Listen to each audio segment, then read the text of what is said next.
Hello students, myself Mutturaju NP, working as assistant professor in the Department of Mechanical Engineering. Now I will explain about the Brayton cycle. That's the gas turbine used in your module. Thermal efficiency derivation that I am going to do.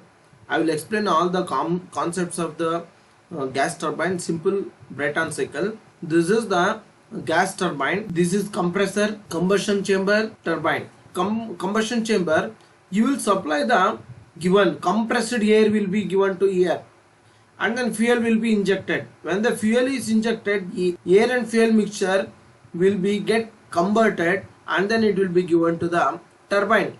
Turbine will absorb the heat energy.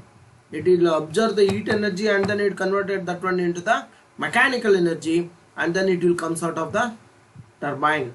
Then network will be comes out here. How all these things will works? Let us see. 1 to 2 is adiabatic compression process. 2 to 3, this is 2 to 3 constant pressure heat addition process. 3 to 4 adiabatic expansion process. 3 to 4 is adiabatic expansion process on the turbine. 4 to 1 is heat rejection. 4 to 1 is 4 to 1. In between you will have a heat rejector or a heat exchanger where heat will be rejected. Let us consider this one as the closed cycle. This is the PV diagram. Note down anything now. Later you note down. Let me explain all these things and then observe properly. After I am telling you people, you please note down the PV diagram and all. 1 to 2 is adiabatic compression. This is a heat addition process. 3 to 4 adiabatic expansion. 4 to 1 is heat rejection process. 1 to 2 is compression. See, 1 to 2 is compression. It will be compressed from minimum pressure to the maximum pressure only. That is 1 to 2. 2 will be the maximum pressure. 3, when it is comes out of 3, constant pressure heat addition process. That's why P2 is equal to P3. P2 is equal to P3. P1 is equal to P4. Therefore, I will take P max divided by P minimum, or P2 by P1 or P3 by P4. It is equal to pressure ratio. This is what we so called pressure ratio. Therefore, see, 1 to 2 is compression, 2 to 3 is constant heat addition process, P2 is equal to P3, and then maximum pressure. This is maximum pressure, minimum pressure, work addition. That is, work will be added here through the shaft. Whatever the energy produced by this turbine, some amount will be absorbed by this compressor, and then it will given to the compressor. Remaining will comes out as the turbine work. Therefore, this is the full cycle. Please note down this one. Pause the video. Full cycle you note down. Heat exchanger will be there. 1 to 2 compression, 2 to 3 heat addition, 3 to 4 isentropic expansion, 3 to 4 is heat rejection in the heat exchanger, where P1 is equal to P3 is equal to P minimum. This is the P maximum. Only 2 pressure. Okay, in between if you have the another compressor or the turbine, intermediate pressure will come. That I will tell you. In the Brayton cycle, you will have only 2 pressure. That is ideal Brayton cycle. Note down this sketch properly. TS and this diagram. PV diagram also you want to note down. Let me tell you for the derivation. This is compressor work. That is, turbine work is T3 minus T4. Ideal expansion on the turbine. Heat supplied Cp of T3 minus T2. Heat rejection Cp of T4 minus T1. You know thermal efficiency engine. It is absorbing the heat energy. That is, maximum temperature is T3. Observe engine. Gas turbine is also engine. It is absorbing the heat energy.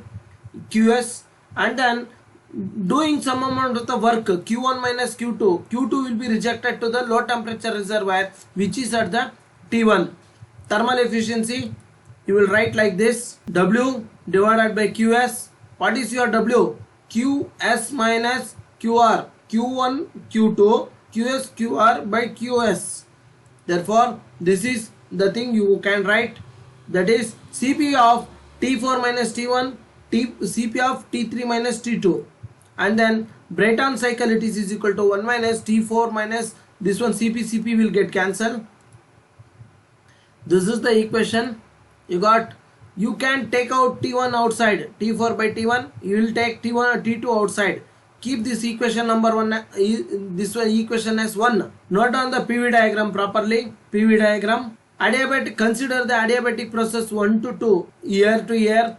T2 by T1, it is equal to P2 by P1 all to the power of gamma minus 1 divided by gamma. That is PV is equal to MRT relation, or through the adiabatic process, that is PV to the power of gamma is equal to constant. Through that equation you can derive this one, but not required. You directly write the equation T2 by T1 is equal to P2 by P1 all to the power of gamma minus 1 divided by gamma.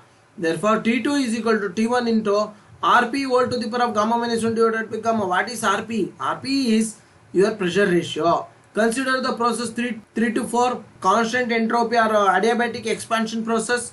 It is T3 by T4 is equal to Rp all to the power of gamma minus 1 divided by gamma. That is Rp.